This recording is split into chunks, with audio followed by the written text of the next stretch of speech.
What's up, fellas? So today I'm going to present to you guys an entire blueprint from A to Z on how to become a 1% man in 2026. Now, first things first, before we even dive into this, we have to understand and identify what a 1% man truly is. So in today's day and age, there's a bunch of guys who are jacked, but they're broke. There's also a lot of guys who have a lot of women, but they have no ambition. They have no purpose. They have no plan in life. They're not going anywhere. And there's also a lot of guys who have a decent amount of money. They're wealthy, but they're practically invisible to women. They're fat, out of shape, and no one truly respects them. So a 1% man breaks free from the rest of those guys and the average man by simply meshing all of those characteristics into one and becoming a true jack of all trades. Now, again, if you have one of those characteristics, but you don't have the rest, I'm going to show you the exact way that you can kind of, mesh all these things together to become a 1% man. First things first, this video is going to be for those guys, like I just mentioned, but also for the guys who feel like they've hit a plateau in life. They feel like they've been stuck and they became average, but they know they were meant for more. And this is also going to be for the guys who have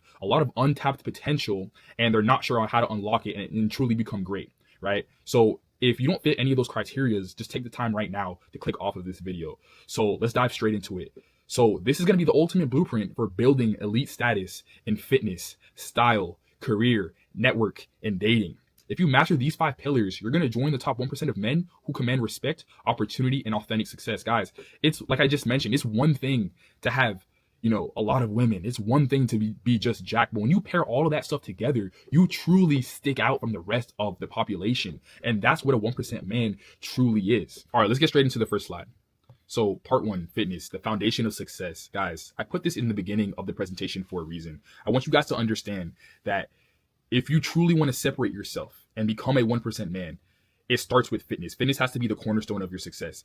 And the reason for this is simply because fitness is going to teach you so many principles that you're not going to find anywhere else. Guys, fitness teaches you to be disciplined. It teaches you to be stoic. It teaches you to delay your gratification, because if you can show up every single day, bust your ass in the gym, try your hardest, give it your all, and still not see an ounce of progress, see an ounce of results, by definition, you are literally insane. And if you're able to do that and, transfer that level of determination to every other aspect of your life, there's no way you don't reach your goals. There's no way you don't come out successful. So being in the top 1% starts with having a body that speaks for you, strong, athletic, and built with intention. A powerful physique earns respect before you even open your mouth and instantly separates you from the average man. That's another thing, guys. When you're talking with other high-level individuals and they look at you and they see that you're out of shape, they see you're fat as fuck, they see you're skinny as hell, and your clothes don't even fit you properly, what do you think that's going to signal to them? That's going to signal to them that you don't even respect yourself, so why should they? Right? You have to look the part. You have to look presentable, and part of that starts with your physique. But fitness goes far beyond looks. It's about mental toughness, discipline, and the ability to perform at a high level every single day. When you master your body, you sharpen your mind, increase your energy, and elevate the standards you hold to yourself. And that's another aspect as well, guys. It's going to teach you to be consistent. If you can't be consistent with going to the gym 5 to 6 days a week, how are you going to be consistent with, something that's going to generate you millions of dollars? How are you going to be consistent with a relationship? How are you going to be consistent in your business, right? So, it's just about mastering these fundamental things. And also, too, you hold yourself to a higher standard when you're in shape. Again, when you're out of shape, you have no standards, bro. If people assume you have no standards, they're going to treat you as such. So in the next few slides, I'm going to show you exactly how you get that ideal physique. Now, fitness implementation, build your elite physique. Let's start with the training protocol.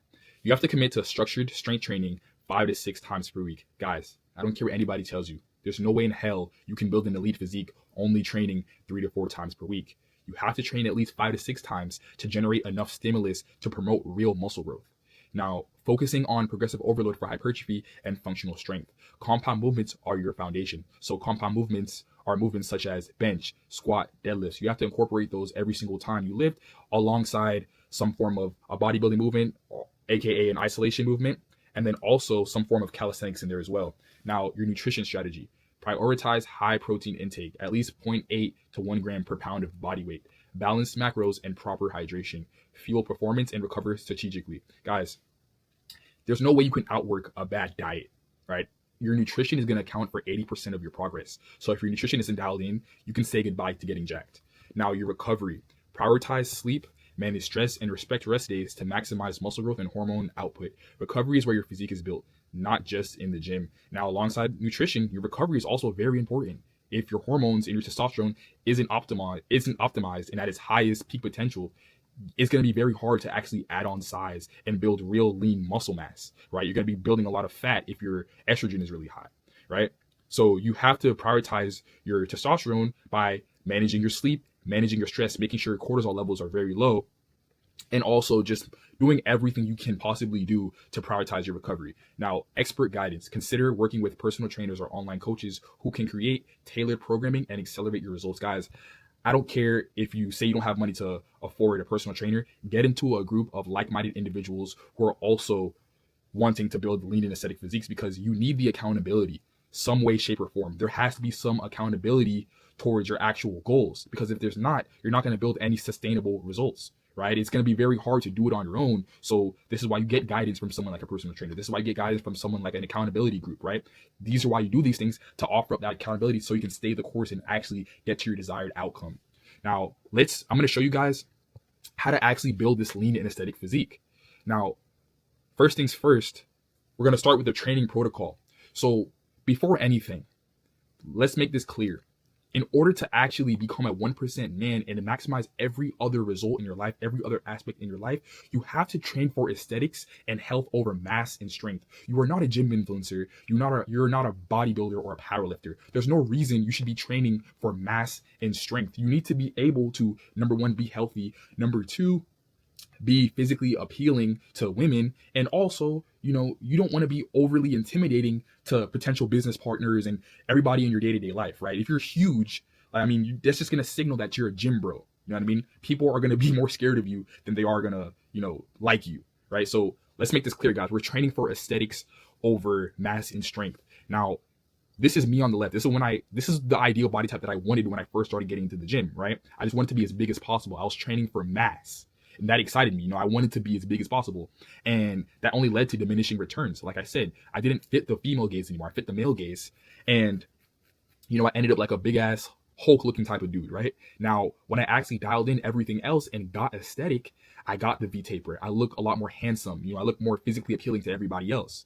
Now, this is what training for aesthetics consists of. You're going to have a 10 to 12% body fat. You're going to need to get that V-taper aesthetic. You're going to get more vascular.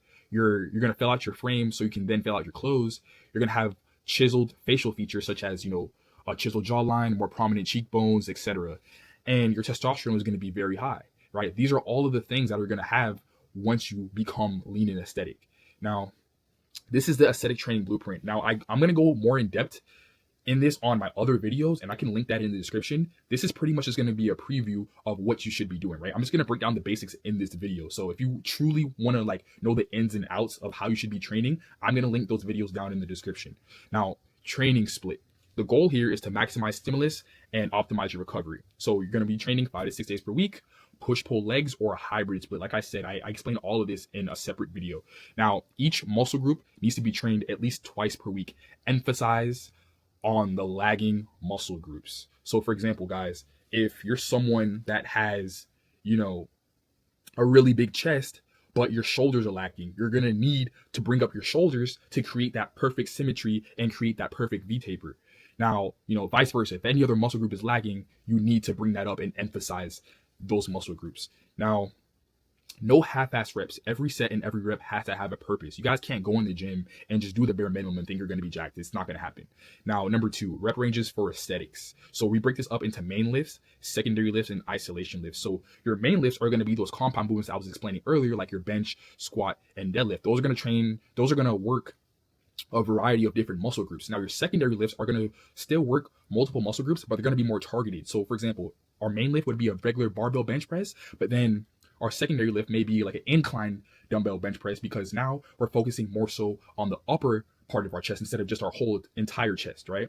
Now, isolation is going to be specifically one muscle group, one joint is moving. So for example, these are going to be things like your bicep curls, right? So for each of these type of lifts, we're going to have different rep ranges. Now, rest time, no matter the type of exercise we're doing, needs to be 60 to 120 seconds, right? So a minute to a minute and a half. Guys, you shouldn't be resting for that much longer. We're not powerlifting out here. And you shouldn't be resting for anything less. You're not going to rest enough to actually build any real muscle. Now, exercise selection. So obviously there's a variety of different exercises you should be doing, but you want to focus on these to actually build that V-taper, right? That lean and aesthetic physique. Now, lateral raises are going to give you that width. Pull-ups are going to give you that V shape, right, alongside lat pull downs, and incline pressing is going to give you that shelf at the top of your chest. Knee tucks and leg raises are going to tighten up your waist and make your abs appear more blocky. The last one, number 4, progressive overload. When it comes to progressively overloading, you want to do it at least once every 2 weeks. Now, progressively overloading, you're just increasing the weight on your exercises and your lifts, right? Even if it's by half a pound or 5 pounds, no matter the weight, you want to be progressively overloading on each and every single lift at least once every 2 weeks. Now, you need to be tracking your lifts weekly. You don't guess the weight when you go in the gym. I don't care if you think you remember the weight. No. You need to be tracking it so you know exactly how much weight you're lifting with. And so for the next time when you progressively overload, you know exactly how much to progressively overload by. Now, you shouldn't force PRs. We're not trying to go in there and get, injured or anything like that. And we're not powerlifting, like I said. So you shouldn't be forcing your way into these PRs. They should come naturally. Now, you want to leave at least 1 to 2 reps in reserve. And the reason for this is because, for example, if you're doing a push-pull leg split, right, you're pushing with all the same muscles. So, for example, if you're benching, you're involving your chest, your shoulders, and the rest of your pushing muscles. And then say, for example, you get off the bench and then you do an overhead press, right? You're involving your shoulders. But since you went to failure on your bench, you completely fatigued all of your pushing muscles. So now you're not able to push with enough force or the maximum amount of effort you would push with if your shoulders weren't fatigued. So you want to leave at least 1 to 2 reps in reserve for that extra energy throughout your lifts. All right, let's go over the nutrition, aka the aesthetic fuel system. Now, if you're skinny and you want to add on pure muscle mass, you're going to want to lean bulk.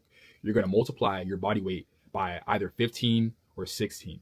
Now, if you're on the bigger side or you're skinny fat, you're going to want to do a body recomp, and you want to multiply your body weight by 11 to 13, right? Now, we're not going to do any dirty bulks or crash dieting. Guys, whenever you dirty bulk, you're putting on a lot more fat than you are muscle mass. And it's going to be a lot harder to cut a lot of that fat when it's time for you to recomp or just drop fat in general. Now, you don't want to crash diet either, because when you crash diet, you cut your calories extremely low. You're going to be adding on a lot of fat because your metabolism is screwed up, right? You just completely slow down your metabolism by crash dieting. Now, you're going to only adjust these macros and these numbers when you reach a plateau, when you feel like your progress has been halted, right? When you feel like, it's been slowing down, that's the only time you should adjust these macros. Now, your protein, if you want to lean bulk, it should be 30 to 35% of your calories. If you want to recomp, it should be 40%. Now, the types of protein you want to prioritize is going to be red meats, fatty fish, and eggs. These are going to be micronutrient dense while being pretty protein dense as well, right? So you want to prioritize these types of meats. Now, you want to spread this across 2 to 3 meals per day. Now, your fats, if you're lean bulking, you want to be incorporating at least 40 to 50% of your calories with fats. Now, if you're recomping or fat loss, 45% of your calories should be fats. Now, sources are going to be whole eggs, grass-fed butter, ghee, beef tallow, avocados, and fatty fish. You're going to want to cook with these things simply because they're high in cholesterol. And again, that's going to promote more testosterone stimulation, right? Low fat is going to equal low testosterone. It's going to give you that softer look. You're going to be a lot more fat if you actually drop the fat in your diet, right? You don't want a low fat diet. A lot of people think that fat is the enemy when in reality it's actually promoting your hormone growth. Now, carbs, you want to time them properly. You want to manipulate them. You want to have them before and after your workouts. And the best sources of carbs are going to be organic white rice, potatoes, fruit, and honey. Now, if you're recomping or you just want to cut the fat, you want to have lower carbs on your rest days, right? You're not going to be doing that much physical activity, so there's no real need to have that many carbs on your rest days. Now, micronutrients, I call these the hidden leverage because a lot of people don't prioritize their micronutrients. They only prioritize their macros. Now, zinc is going to be really good for your testosterone. Magnesium is going to be really good for your recovery and sleep. Sodium and potassium is going to be good for building vascularity and those crazy pumps in the gym. And then vitamin D is going to be responsible for your hormone production. So yeah, guys, you definitely don't want to neglect your micronutrients. Pay attention to these things so you can become lean and aesthetic. All right, now for cardio. I call this the cut accelerator simply because if you do this properly, it is going to speed up the cutting process. It's going to speed up the fat loss process a lot more.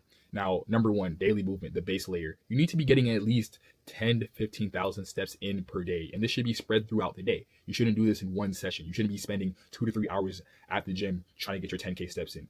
Now, you should be walking after your meals if possible, because that's going to promote healthy digestion, right? We call these the digestion walks. Now, number two, low intensity cardio. Incline walking, cycling, and Stairmaster in the gym are best. 2 to 4 sessions per week, 20 to 35 minutes per session. Guys, you shouldn't, again, like I said, you should not be spending hours in the gym trying to get your steps in. It should be spread throughout the day. Now, cardio timing rules. The best windows is your morning walks and then post lift. And this should be low intensity. Guys, no matter if you're cutting or you're lean bulking, you should not be doing cardio before your exercises. When you do that, you're going to be burning through a lot more muscle mass than you are going to be burning through fat. And on top of that, you're going to fatigue yourself before you actually lift, and you need to be preserving your energy for the optimized lifts and also, for your strength output, right? So I mean, you shouldn't be fatiguing and tiring yourself out before you actually lift. Now, fasted cardio should only be done when you truly feel like your fat loss is stalled. When you hit a true plateau in, your weight and your fat loss, that's when you should take action and actually try out fasted cardio. Or it should be done when you're already lean, right? I mean, if you desperately need to do some fasted cardio, you really can't get any breakfast in the morning and you can only work out in the morning, I guess, cool. Yeah, do some fasted cardio, I guess. But, it's not optimal. Now, 20 to 30 minutes max and steady state only. No high intensity interval training. Guys, you shouldn't be doing HIIT or anything that's high intensity because it's going to elevate your cortisol levels, right? Anything that's going to elevate your cortisol is going to lower your testosterone. It's going to make it a lot harder to build muscle and keep off the fat. Now, recovery. Number one, sleep. 6 to 8 hours a night. Guys, it sounds cliche. I know everybody says it, but you truly need 6 to 8 hours of sleep if you want to optimize your hormones. Now, a dark and a cold room makes it a lot easier to get in that deep sleep and get that REM sleep that you need. No screens, 60 minutes before bed. Testosterone, growth hormone, and fat loss all depend on this, guys. All that blue light and all that extra stuff is really just going to make you stay up longer, and it's just going to disrupt your sleep, right? So, I mean, there's no real need to be doom scrolling and being on TikTok and YouTube an hour before you go to bed, right? Just cut all that shit out. Now, number two, stress control. Limit constant stimulation. Again, like I said, all that, doom scrolling and all that stuff, you're just stimulating and elevating your dopamine levels. Now, sunlight, meditation and walks. I don't typically do meditation too much, but it definitely helps.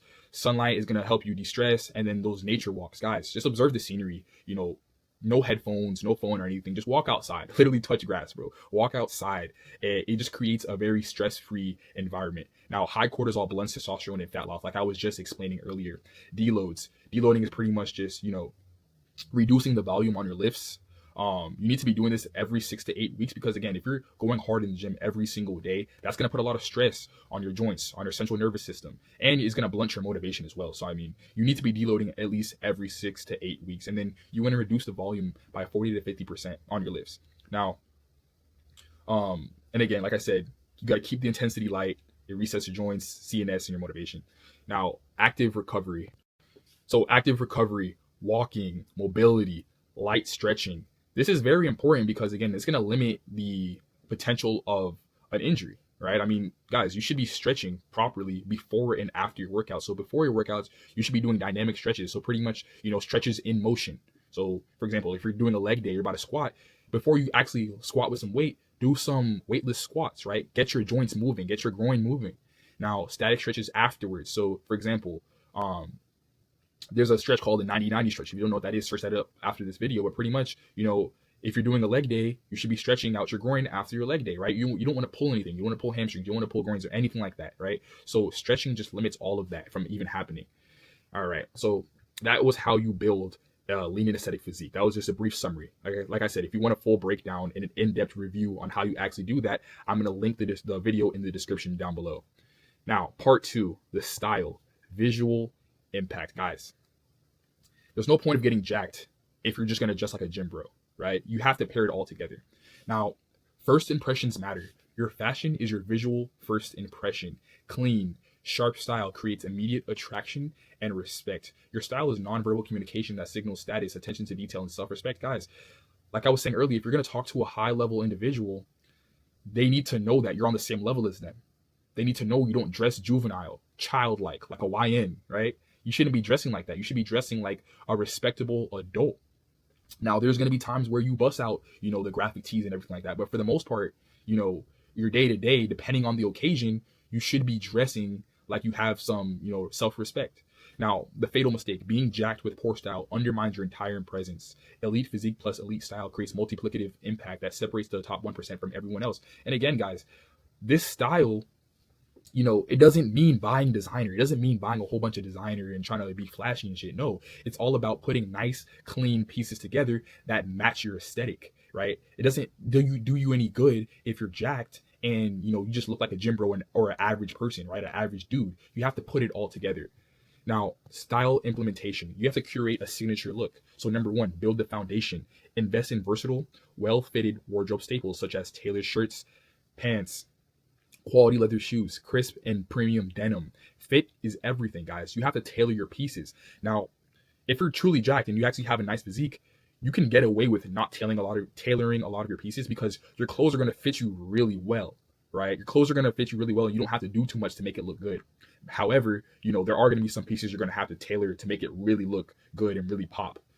Now, number two, mastering grooming. Develop consistent grooming habits, daily skincare routine, regular premium haircuts every other week, maintained facial hair, and subtle signature fragrance. Guys, this is all important. Your upkeep is just as important as your wardrobe, right? I mean, you can't be out here looking like a bum.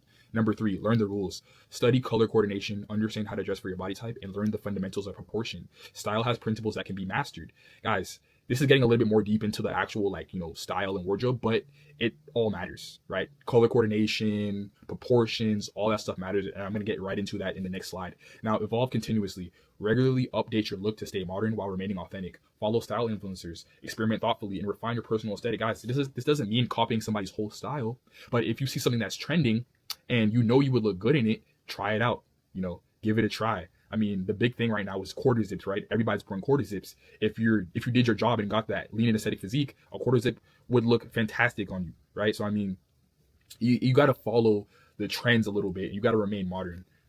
Now, build the foundation and learn the rules. Number one, you got to learn what wardrobe staples are. These are going to be slim fit, plain, wider black tees, guys.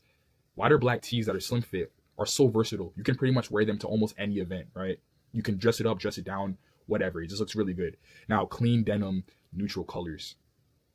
Clean denim, guys. All your denim should be clean. No fucking ripped jeans or anything like that. No skinny ass jeans, no baggy ass jeans. Clean denim, neutral colors. Now, neutral colors doesn't always mean just matching, right? For example, as you can see me right here, I'm wearing a bunch of earth tones, right? I got, olive green, khaki, and then brown. None of this inherently matches. However, these are all just the same tones, right? They're all earth tones. So we're going to get into that a little bit later as well. But yeah, man, you have to dress with the tones. Now, leather shoes and minimal sneakers. Guys, every man should have at least 1 to 2 pairs of leather shoes in his wardrobe, right? Again, there's going to be occasions where, you're going to go on a fancy date or going to go on a business meeting. You're going to have leather shoes in your arsenal and then minimal sneakers. I mean, you can get away with Jordans. You just have to dress them up properly. I wouldn't say there's any sneakers you should avoid, but obviously, it should be a nice looking pair of shoes, right? Now, polos, quarter zips, button up shirts, usually twill and cotton fabric are really good. Now, again, like I said, polos, quarter zips, button up shirts, you got to have all these things in your arsenal. Now, tailored neutral color dress pants. Again, what I have right here, some nice looking khaki pants. Number two, learn the rules. Again, like I said earlier, you got to match the tones, not just the color. So on your free time, you can look at, what tones match what. But yeah, man, you got to match tones. Subtle jewelry, one tone, either silver or gold. You shouldn't be mix matching gold with silver. No. Keep it to one tone. Now, this also means subtle jewelry, right? So you shouldn't be flexing a big ass chain or like a big ass Cuban. Like people who have real wealth and real money, they know when they can see someone who's faking it. They know they can sniff it out the water. They can sniff out whoever's like faking it or really just got rich or, who just got put on. A lot of those people are going to lose respect for you if you try to be too flashy or you try to flaunt all of your, newfound wealth, right? So, I mean, you don't want to be overly flashy with it. Now, the last one, don't become a walking advertisement. That goes into what I was just saying. If you're wearing a whole bunch of designer, you're wearing a whole bunch of LV, you have a big ass LV logo on your shirt, that just signals that you have no class and you really don't know how to dress. Now, number three, master grooming. Trim every 2 to 3 weeks. This is a non-negotiable, guys. Now, this also depends on how fast your hair grows. My hair grows back really fast, so I have to get a trim at least every 2 weeks. Some people can get away with 3, but you don't want to push it past 3 weeks. Now, match facial hair and hairstyle to facial structure. Low temp fade always works. So as far as your hairstyle, a low temp fade with either, longer hair, shorter hair usually works on every type of guy. Now, your facial hair should match your facial structure. So for me, for example, I have pretty prominent facial features, so I can get away with a mustache and goatee combo, right? Because I'm still showing off my cheekbones and my jawline, right? And that works really well with my face. Now, if I were to get a beard, right? If you have prominent facial features, you can get away with a beard, but make sure that it's like a very light, right? A very light beard, nothing long, because you don't want to hide any of those facial features. Now, number 4, contextual style. You have to read the room first, guys. If you walk into a venue and you're walking up in there with some damn ripped jeans and a graphic tee and some Jordans, and everybody in there has a suit and tie, and everyone's dressed up all fancy, you're gonna look like a dork, bro. You're gonna look crazy, right? You have to be able to read the room first and dress towards the occasion. Now, again, like I said, there's a time and place for everything, but you have to match that occasion so people in the room can respect you. Now, who's there matters as much as where you are. Now, for example, bro, you want to look your best everywhere you go, simply because you don't even know who you're going to encounter at that event, at that place, right? Again, if you're in business, which we're going to talk about later, you need to network properly.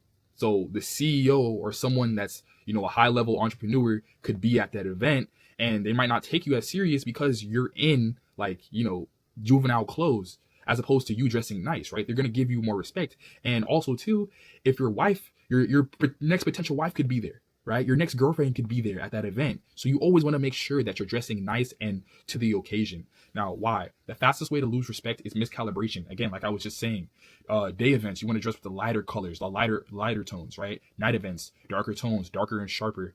Loud room, like a club or, a social event, clean and controlled. You never want to be the best dressed or the worst dressed. You need to aim to be the top 20%, not the outlier. So yeah, guys, you have to dress to the occasion. I can't say this anymore, right? You have to be able to not necessarily blend in, like fully blend in, but you kind of want to, assimilate a little bit, but still be, one of the best looking people there at the event. So yeah, man, that's why contextual style matters. Part 3, career, financial power and purpose. Financial power fuels confidence, creates independence, and unlocks lifestyle options that amplify every other area of life. The 1% man strategically leverages his skills, networks, and mindset to accelerate exponential growth. Guys, there's nothing wrong with working a 9-to-5. However, if you truly want to become a 1% man, you're going to need things like location freedom, financial freedom, and you need to be able to invest into things that are going to generate real capital and real wealth, right? These are things that you 9 times out of 10 can't really do with a regular 9-to-5.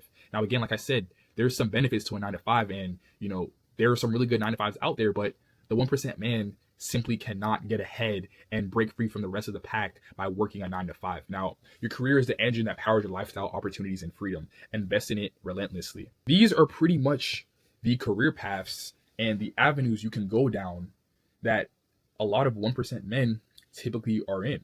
Now, let's start with the first one, sales. Sales is the fastest way to build income, confidence, and real-world leverage with zero ceiling and instant feedback. Now, I want you guys to understand, no matter what avenue you choose, sales is going to be a part of it. It's going to be in entrepreneurship. It's going to be in tech and AI-driven careers. And it's also going to be in finance and investing and capital management, right? So sales is really a power, right? It's an infinity stone, realistically, right? It's an infinity stone. So you're going to need to master sales before anything. Now, sales is so crazy. I'll tell you guys what, I have a friend who was a really good friend. He was literally poor last year. He was going to get enrolled into the army, right? He was going to literally start a new life. But one of his friends from his school told him to join his sales team. Guys, I kid you not. He literally went from basically having no job, broke as hell, to making $120,000 by the end of this year. Now, that may not seem like a lot for a lot of you guys watching this, but you have to understand, he was dead broke literally last year, and he changed his whole entire life around by literally just doing sales. Now, I understand sales is still technically a 9-to-5, but like I said, it's in every other aspect and every other avenue on this list, right? So you have to get really good at sales. And on top of that, it's going to teach you so many things and so many principles that you're going to need to learn in order to actually generate real wealth. Now, entrepreneurship slash social media personal branding, this is something that I'm in, right? So this is how you turn your skills, experience, and identity into scalable assets that work for you beyond the hours you put in, giving you control over income, direction, and impact. Guys, you're really free as an entrepreneur, right? You dictate the way that your business goes, you dictate your finances, you dictate how much you truly want to make, and you dictate the hours that you put in. So, I mean, entrepreneurship, it goes so far. Now, tech and AI driven careers, these careers place you at the core of the modern economy where automation, software, and artificial intelligence compound faster than labor and create unmatched long term leverage. Guys, AI is literally the future. So you either get with it or you get lost. I'll be real with you. Like, again, AI is one of those things where it's literally in every single facet of all of these careers, right? So if you can get really good with AI, you learn how to use it to your advantage. You can make a lot of money. Let's just say that, right? You can make a lot of money. Now, finance, investing, and capital management. This is where money stops being something you chase and becomes something you deploy strategically to create wealth, freedom, and optionality over decades. So the whole goal here is to create enough capital to where you can invest into things like stocks and bonds. You can invest into your future and you can invest into retiring earlier than normal. So sales, high income skill with zero ceiling. You're paid directly based on performance. There's no cap on commissions. Skill beats degrees in speed and upside, guys. The one thing that I liked about sales was the fact that my pay is based directly on my performance. So, say for example, I had a bad month last month, right? And I just ate shit all month. I can look at my metrics, see where I needed to improve, and literally just use that data to go crazy the next month, right? So, sales is just one of those things like if you're ambitious, you can make a lot of money with sales. And again, the ceiling, there's no ceiling on it, right? Like I said, like, I mean, the sky is the limit with sales. You can make as much as you want and how much you put in, you know? Skill beats degrees in speed and upside. There's no degree for sales, guys. There's no sales university. You don't need to go into debt just to learn sales, right? So, I mean, again, it's one of those things where it's strictly skill based. Number two, confidence through reps. Daily rejection sharpens discipline. Guys, I'll be honest with you. Sales really separates the boys from the men, bro. Like, it's gonna build tough skin. It's gonna really like test your limits, and it's gonna see like sales is where you're gonna find out how far you can really go, how far you can really go before you break. Um, Sales teaches emotional control and resilience. Like I just said, it hardens your mindset faster than almost any job. Guys, I'll tell you this: when I started training, my first training job, right? I was at a gym where they made you handle all of the sales. So each and every single client that you got on your team was literally acquired through you, right? You handled literally everything. Now, this was good for me because I was learning two skills at once. And when I got there, I was horrible at sales. I was probably the worst salesman of all time. Now, I only got good because of Crunch, because of, because I went through the reps. So one of my first few clients or one of the first few people that I did a consultation with, I remember everything was going great. And I presented the price to her. I did the price prezo, and she literally got up and laughed in my face. Guys, when I tell you my confidence literally tanked, I felt so like I had so much like anger and confusion. I was just like, why did she just do this to me, right? Why did she just laugh in my face? I spent a whole entire hour with her. I gave her value, and she literally said it was too expensive and laughed in my face. So it takes so many times of you getting punched in the face, getting slapped in the face, eating shit for you to actually become great at something, right? So it was the fact that I had so many reps, and that's what got me to be great. Now, number three, it's transferable to every industry: fitness, tech, real estate, finance, and social media. Guys, like I said, sales is literally in every single avenue that you try to embark on. It's in everything. If you can sell, you can thrive anywhere. It's evergreen, bro. You can literally go anywhere with sales experience. Now, entrepreneurship slash personal branding. Number one, ownership over time. You own the product, you own the audience. Ownership compounds while labor expires, guys. Your social brand or your personal brand is directly linked and tied to you. So pretty much you are the product, right? And you're going to get in what you put out. So for example, if you're always, you know, preaching goofy shit on your page and you sell a service, you're only going to be attracting goofy people. So you're probably not going to be making that many sales because majority of your audience is probably like, goofy teenagers that aren't serious and they don't take life seriously. Whereas if you're a more serious person and you're ambitious and you're all about getting to the next level, you're going to attract those type of people, right? So again, you're going to have a better time when it comes to actually attracting clients and getting clients. Now, ownership compounds while labor expires. So again, there's not that much physical labor that you have to do when it comes to owning a personal brand. However, there's a lot of stuff you have to do on the back end that takes up a lot of time, I would say. Now, build once and get paid repeatedly. So courses, coaching, communities, brands. The thing is with courses and coaching, again, like I said, you have to stand true to your word. So if you're gonna offer a service like a course, you better make sure that course isn't some fucking regurgitated BS that you can find on ChatGPT. No, you have to make it specific to what you're actually teaching, and you have to make sure that 90% of the people that listen to it are going to be able to apply it to their everyday life or to whatever they're doing, and they're going to see results, right? Same thing with your coaching.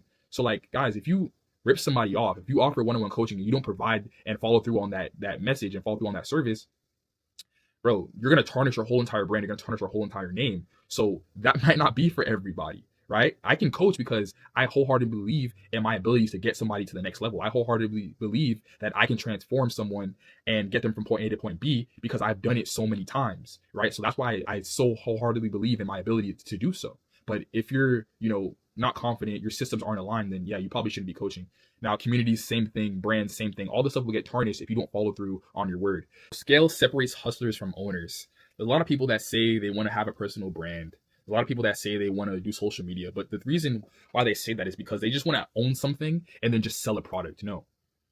If you're a hustler, you're a true hustler, and you truly want to have a personal brand because you just have a love for it and you want to actually inspire other people and transform other people, you're going to scale. You're going to use that opportunity to scale and to reach your audience in a positive way. Personal brand equals leverage. Your face becomes trust. Your voice becomes authority, and attention converts to income in every economy. So like I was literally just explaining, guys, you have to build up trust with people. Trust is at an all-time low.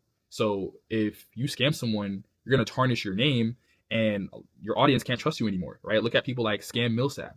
People can't trust him. His business is probably going to go to shit pretty soon because, he scammed his team, right? So, I mean, no one's going to be attracted to a person's business if they know they've scammed somebody previously, right? So, I mean, you're literally just screwing up your whole entire brand in your face, bro. You definitely don't want to do that.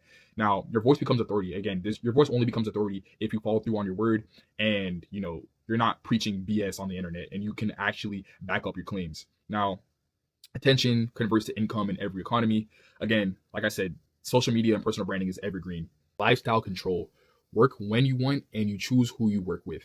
So this was one of my biggest stripes when I was working at the gym. Not necessarily work when you want because I had a little bit of freedom, but it was the choose who you work with part. So I was working in a lower income area. So as you can imagine, a lot of the people in that area were brokies and they couldn't think past their current reality. So, I mean, it just was a bad environment for me to work in. And, it just created a whole host of problems. Now, whenever you have a personal brand or you're just an entrepreneur in general, you choose who you work with. This is why I qualify all of the guys who want to join my program because I can't just have anybody in there, right? I don't want to work with people who have broke mindsets. I don't want to work with people who don't have a higher level of thinking. So that's why I qualify them before I onboard them into my community, into my program. So it's the same thing with any other service that you sell when you're an entrepreneur or you have a personal brand. You can literally qualify and choose who you want to work with.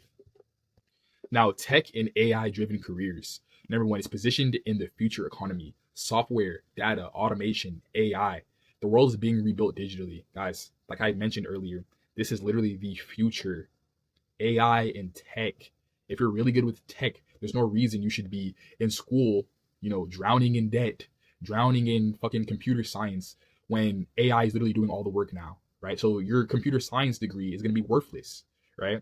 So, I mean, hop into AI, hop into tech. Like I said, if you can create something that involves AI, number one, it's going to be a little bit easier, I would imagine. And number two, bro, it's going to be evergreen, right? This is literally the future. Now, number two, high pay with global demand. Work remote, work anywhere. Skills travel across borders. Geography no longer limits income. Same thing with a personal brand, right? I mean, there's high global demand for tech and AI driven careers. Leverage through automation. So one system can replace hundreds of hours. Guys, like I just said, it's a lot easier to build apps. It's a lot easier to build things that would take hours in the past, right? So with AI, you can literally speed up the process and make your job a lot easier by utilizing AI. Now, code multiplies effort. Same exact thing that I just said. Intelligence-based wealth. You get paid for thinking, not just your time. And mental capital outlasts physical output. Guys, like I just mentioned, bro, if you're already, smart in the tech field and, you have talent and skill, why not utilize that and get paid?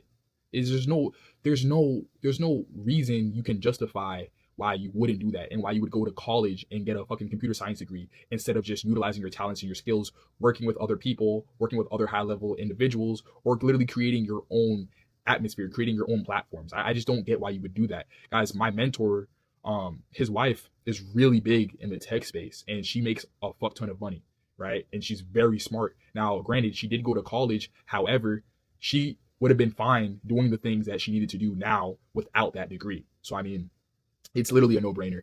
Now, finance, investing, and capital management. Wealth is built here. Stocks, real estate, private deals. Income feeds wealth. Investing multiplies it. Guys, like I said, the whole goal is to generate enough capital so you can then invest into these high leverage things such as bonds, stocks, private deals, equity, right? Long-term thinking wins. Patience is going to beat hype here, right? You have to be patient. This isn't some get rich quick scheme, right? You don't just invest today and get rich tomorrow. No, this is going to take time. Strategy beats emotion. The impatient fund the discipline. Like I just said, guys, this is a long-term game. This isn't a get rich quick scheme. Now, risk, manage, not avoided. There's going to be a lot of risk you're going to have to take in, the game of investing. However, that doesn't mean you should be avoiding these risks, right? Now, position sizing and capital protection first. So every decision involves risk, but disciplined men control the downside before they chase the upside, right? That's where position sizing comes in. You never put so much capital into one asset that a single mistake can take you out the game. Now, financial independence is the end game. Cash flow over flashy income. Freedom beats flexing. Guys, there's tons of dudes out here that you guys see it on social media that are, flashy. They're flashing all of their wealth, right? Their newfound wealth and all of the things that would impress broke people. But the real rich people, the people that have real wealth, they have millions of dollars or $500,000 sitting in an index fund, right? So, I mean, you can't be flashy with this game, right? High level people are going to be able to sniff that out the water, right? I mean, you can't be overly flashy. I mean, I think this goes without saying. A lot of people know a guy like this or know people like this online. Part 4, dating, mastering connection and attraction. Everybody's favorite. All right, guys, dating dynamics heavily favor the top 1% of men, right? I mean, the statistic is what? 80% of women swipe right on only 5% of guys. It's true. I mean, you guys seen it. You guys go to my Hinge dating video and you guys can see it, bro. It's the 80% of women are only swiping right on 5% of these guys. And if you're not a part of that 5%, you're pretty much cooked. Now, physical fitness, financial success, and social status combine to create powerful desirability in modern dating markets, both online and offline. Guys, you can't have one without the other. You cannot maximize your dating success by only dating in person and saying, oh, dating apps aren't for me. No, they're for everybody. You just have to be up to par, right? You have to display yourself in the right way to maximize your online dating results. Hinge isn't the enemy. Tinder isn't the enemy. Bumble isn't the enemy. It's yourself. You're fighting a you versus you type of battle there. Now, while personality and emotional intelligence contribute approximately 2% as multipliers, they're crucial differentiators at the top level. The 1% man is confident without arrogance, authentic without neediness, and intentional in building meaningful relationships. Just as much as, your personality, your physicality, your appearance matter, your emotional intelligence matters as well. You have to be able to pick up on certain social cues, certain things that women say. You have to know female nature in order to really be successful and not get played by these women. I mean, if you have one without the other, like I said, I mean, you're pretty much going to be cooked, brother.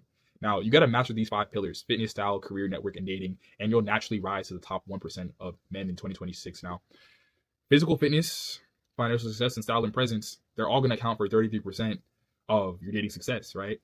All of these things matter equally. You can't have one without the other. Like I always say, bro, it all matters. Let's get into it.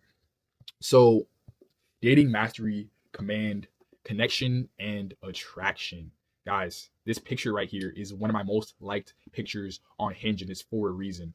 Now, number 1, build high value foundations, improve body composition and stay consistent in the gym, dress intentionally and maintain sharp grooming, build income stability and clear direction in life, strengthen social proof through purpose-driven friendships, present yourself as a man who already lives at a high standard. So all of those things is pretty much what I went over earlier. Like I said, I positioned these slides strategically for a reason. You have to have all of those things first, and then the dating will come.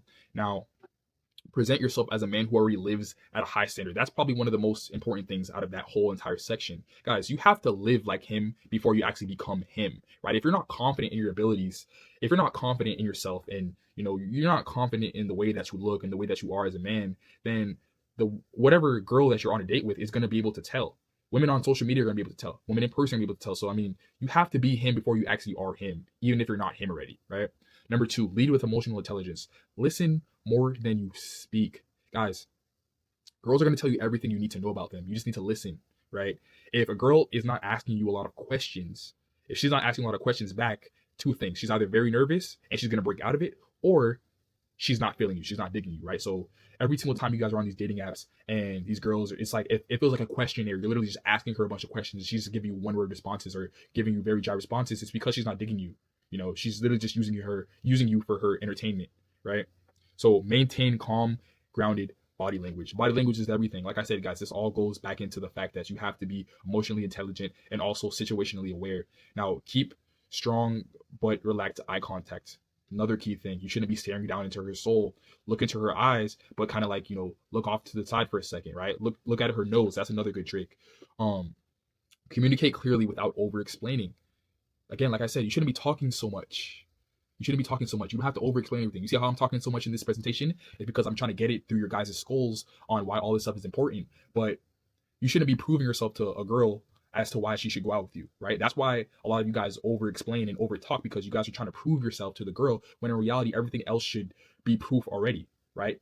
Your body game, your finance, your respect that people show you and everything else while you guys are out, that should all speak for itself, right? You don't have to do so much explaining. Now, stay composed under pressure. No emotional reactivity. Guys, you can't fold under pressure, right? She's going to shit test you. There's going to be awkward moments in the conversations on the dates. And there's going to be a whole bunch of stuff that happens. She's trying to see how well you react to it. She's going to see if you react to it stoically or emotionally, right? So, I mean, you can never showcase that level of reactivity. Now, number three, cultivate magnetic presence. Stand tall with confident posture. You should never be you should never be slouched over like this in any setting. You should always stand tall and firm like this. Now, speak slowly with controlled tone, right? Again, I'm speaking very fast because I'm trying to, not bore you guys to death, but also get this message across. But when you're speaking with a woman, my bad, you should speak slowly and controlled, a slow and controlled tone, not too slow, not too fast.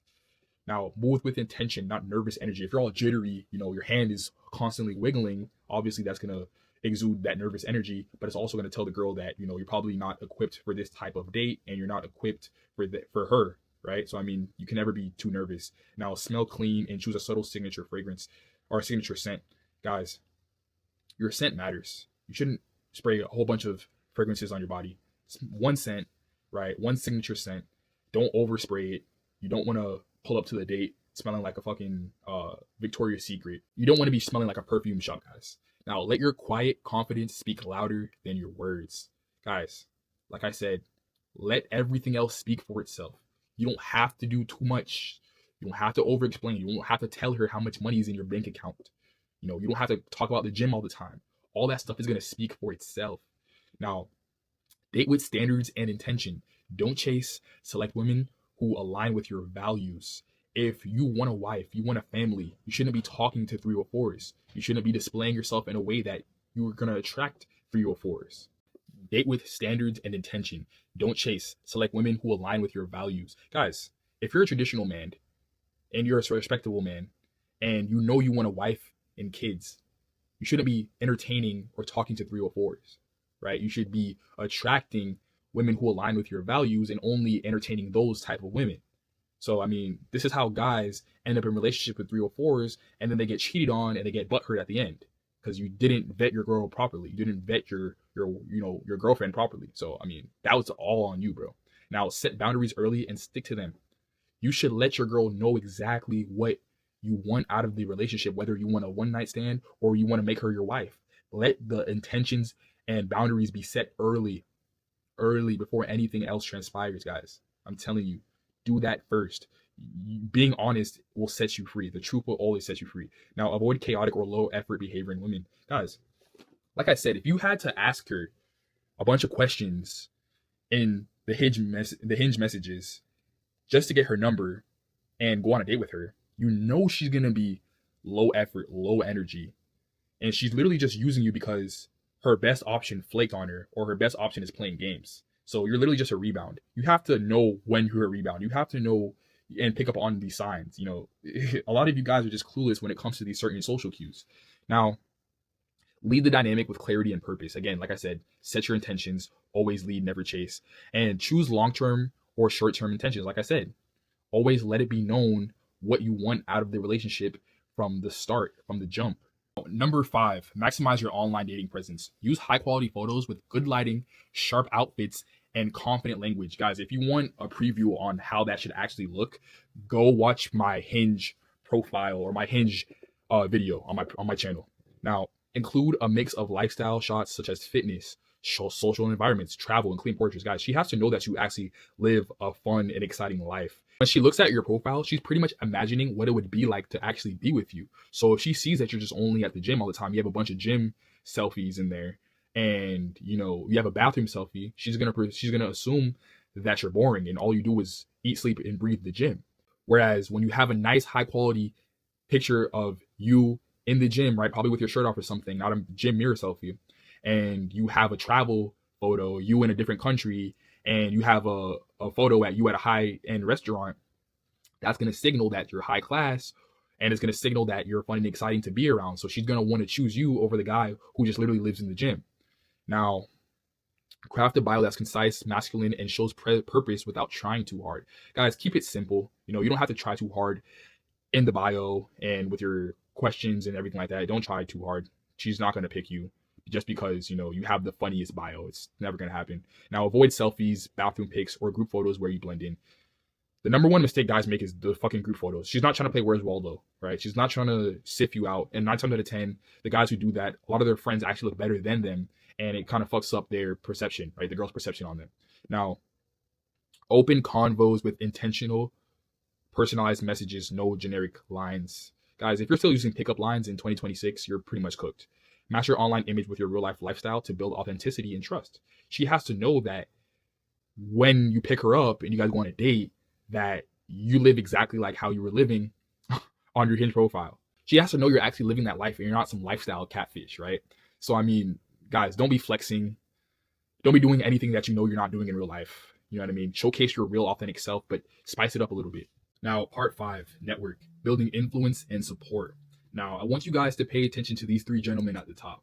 Now, the reason why I included these 3 guys is simply because these were my clients when I used to train in Miami. When I used to personal train in Miami, these were my clients. So I'm going to go down the list. So this guy at the top left, we're going to call him Jay, right? So Jay actually is a film director, and he used to live with Michael B. Jordan, right? Like straight up, he used to live with Michael B. Jordan. He told him like, hey man, whenever you get enough money, you know, you're going to move out of here, but I'll let you stay here for free until you make your first $1 million. And little did you know, as soon as he made Fruitville Station, he got a lot of money and he moved out. So yeah, this guy actually lives in a building that LeBron has a unit in, right? So I mean, I was actually there training him in that building, and I can tell you it was definitely a shock, right? This is the type of people that I was around. Now, the guy in the middle here, he is a fashion designer. We're gonna be mature here, right? I'm assuming all of you guys are mature. He actually did business with Diddy, and he's, you know, he actually knew him very well. Now, I'm assuming he didn't know that all that stuff was going on. And it's funny too, because we actually joked about it after the fact, right? He was making some jokes about what he was eating in jail and stuff like that. So yeah, man, I mean, obviously he doesn't support any of the stuff that he's done, but yeah, man, he is around people like Diddy, Sean Combs, right? So yeah, man, he's a fashion designer, made a very lucrative business, and his family is really like big in the fashion scene. Now, this guy on the right, this guy is literally a real estate tycoon. This guy is filthy rich, right? He has a 6-bedroom house, or no, a 6-bedroom penthouse, my bad, on a private island, right? Multiple cars. Now, I'm not saying all this to flex or anything like that, but I'm telling you guys this simply because I want you guys to understand the power of networking, and networking the proper way, right? If you network the right way, these are the type of individuals you're going to come across and actually do business with. Now, one thing I'll say, this guy in the middle, we'll call him AZ. So funny enough, the way that we connected, I was training in the gym and we were talking, and I was telling him about my past, my background, and pretty much, guys, long story short, when I was born, my family, we lived in a project in Brooklyn, New York, right? We lived in this project called Vanderveer. And pretty much I was telling him that I used to live there, and he was like, no way, I used to live there too. Right. So we connected on that. And from there, you know what I mean? I made a good impression on him, and I did business with him. I started training him. I started personal training with him. So, I mean, it's just the simple things, right? It's the simple things that you have to master, which I'm going to cover in this section. So social capital is critical. Strong networks open doors that talent alone cannot. Your connections amplify your status, create opportunities, and provide support during challenges. Guys, I'll even say this. So this gentleman, my bad, this gentleman right here, when I was personal training over there in Miami, he realized that it was a 30-minute commute for me. So what he told me was, he was like, hey man, I have a unit here. I have a suite here that, you can use if for whatever reason you get off of work late and you have to be here early morning, because that's what I would do. I would end my shifts at like 8 p.m. and then I would get up in the morning at 5 a.m. and then do it all over again. So he was telling me like, hey bro, if you want to stay at that suite overnight, you can do that. You can do that. Perfect. It'll be perfectly fine. Like, it's perfectly fine with me. Go ahead and stay in that suite. Right. So I was staying in a suite on a private island. And on top of that, he told me like, bro, whenever I have a boat, whenever you want to go out with some friends and, have a good time, just get a captain and it's all on you. You're good. It's all for free. Like, I got you. Right. So these are some of the doors that it can open if, you network properly. And that's just the tip of the iceberg. Like, that's just the small things, right? These are business opportunities that I'm talking about that you're going to get if you network properly. So quality over quantity. Authentic relationships trump superficial contacts every time. Deep connections with the right people create exponentially more value. Guys, it's not about who you know, it's about who knows you. All of these guys are in my phone, and I'm not just simply contacting them. I regularly check up on them. We have conversations here and there, and they know me by my full name, right? A lot of times people would connect with somebody just because, they feel like they're in a better position than them and they can bring them up. And they hit the person up, and then it's like, who are you? Like, they're like, who are you? Who is this guy, right? Who is this again? Or they don't even answer, right? All these guys, I hit them up and they answer, right? They know me by my full name. So it's not about who knows you. It's not about who you know. It's about who knows you. Now, elevate through association. The 1% man surrounds himself with high achievers and positive influences. Your network directly shapes your mindset, opportunities, and trajectory. Guys, just as much as we want to be around high-level individuals, we also need to limit the amount of, brokies that we're around. We need to limit the amount of broke people that have broke mindsets and have poor mindsets. We need to limit the amount of people that we're around, right? We can't elevate if we still have low achieving people that are around us, right? So that means cutting off people that aren't good for you. That means cutting off people that, don't align with your vision. Network implementation. Cultivate a powerful circle. Strategic attendance. Regularly attend industry events, mastermind groups, and exclusive social clubs aligned with your goals. Be where high performers gather. You want to be where the money is. You want to be in environments where people that you want to be like are in. Doesn't make any sense that you're always in places like the fucking movies, or you're always having fun. No, you should be going to where you can network with other people and you can make business deals with other people and find like-minded individuals, right? So you should be attending these social events, mastermind groups, things of that nature. Now, value first approach. Always offer value before asking for favors. Genuine goodwill by solving problems and making introduction for others. So here's the thing, guys. You have to offer the value first, because at the end of the day, the person that you want to network with, they have a mindset of, oh, this person has everything to gain from me and I have nothing to gain from them. But when you actually, showcase your abilities, showcase what they can get from you, that'll build a more genuine connection, because anybody that's in a higher position, typically 9 times out of 10, they think that anybody that tries to talk to them is really just trying to leech off of them, right? So when you actually provide some value first before you ask, that creates that genuine bond. Now, deepen relationships. Maintain regular contact with key connections. Schedule quarterly coffee meetings. Send thoughtful messages and invest in meaningful relationships. Like I just told you guys, I hit these guys up quarterly. I hit these guys up every now and then. But again, like I said, it's to deepen the relationship. Now, amplify digitally. Use social media platforms thoughtfully to expand your reach, demonstrate expertise, and build credibility within your industry. Guys, your social media accounts are your new resumes. So you got to make sure they're, clean, presentable, things of that nature. Now, master the art of networking. The reason why I put these two pictures here side by side is to show you guys the juxtaposition between where I was before I networked and where I landed after I did, right? So the picture on the left is where I used to train. That was my environment when I was still working at Crunch Fitness, right? I was around a bunch of brokies. Now again, this doesn't look too bad to everybody, but you have to understand it's more than just a gym to me at that point. That's where I make money. So do I want to be on the left or do I want to be on the right? Now the right is literally a picture that I took of the balcony view of the gym that I was at, one of the main gyms that I used to train at, right? So I literally went from training at a commercial gym to literally training on a private island in a penthouse. Now, strategic attendance. Attend industry events every month. Attend 1 to 2 industry events per month, conferences, seminars, and local meetups. Guys, that's a no-brainer. Like I said, you have to be where the money is. Join a mastermind or high-performance accountability group. So I'm currently in a mastermind of my own, right? I'm in a mastermind and I regularly get accountability updates. I get a bunch of information and I just get a bunch of things that help me elevate to the next level. Now, show up at private clubs / networking lounges where winners gather. Again, guys, these are going to be things like, cigar lounges, certain bars and things of that nature, right? So these are where the high level individuals are going to be. Now, take notes on key people and follow up within 24 hours. So if you're at a mastermind, take notes on the people that align with your vision, people that align with where you want to be. Take notes on those people, get their contact information, follow up with them within 24 hours. Past that 24-hour window, they're probably 9 times out of 10 they probably forgot your name, right? They probably forgot what you look like. So you always want to reach out sooner than later. Now, position yourself as someone who's serious, dress well, speak with intention, and be prepared. Guys, like I said, you always want to present yourself in the best way possible. You have to have a respectable physique. You have to dress well, speak nice, and present yourself as someone who's serious. Always be prepared. Number 2, value first approach. Ask people, what are you working on right now? How can I help? That signals that you're not just trying to get something out of that person, but you also want to add value to their life. Now, make introductions between people who could help each other. Now, when you connect someone with somebody else to make a business deal or just make their business flow better, that speaks volumes because they're, as much as they think of that person, they're going to think of you. They're going to think of how they even met that person in the first place. So you always want to be connecting people to each other if you feel like they could be a good mesh. Now, send resources, article books, tools, and insights tailored to their goals. Again, these are the type of things that you want to be sending these people that you're reaching out to. Now, share solutions before you ask for anything. As you never want to assume the person is going through a problem or they need to solve a certain problem.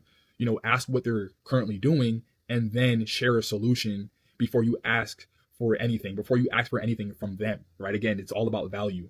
Be the guy who always delivers on what he promises. Guys, your word, when someone doesn't know you from a can of paint, the value of your word is literally skating on thin ice. So any little thing that you do, any little hiccup, any little mistake that you make and you don't follow through on your word, brother, you're pretty much cooked at that point, right? Like they can't trust you. They don't even know you. So like, why should they trust you in the beginning?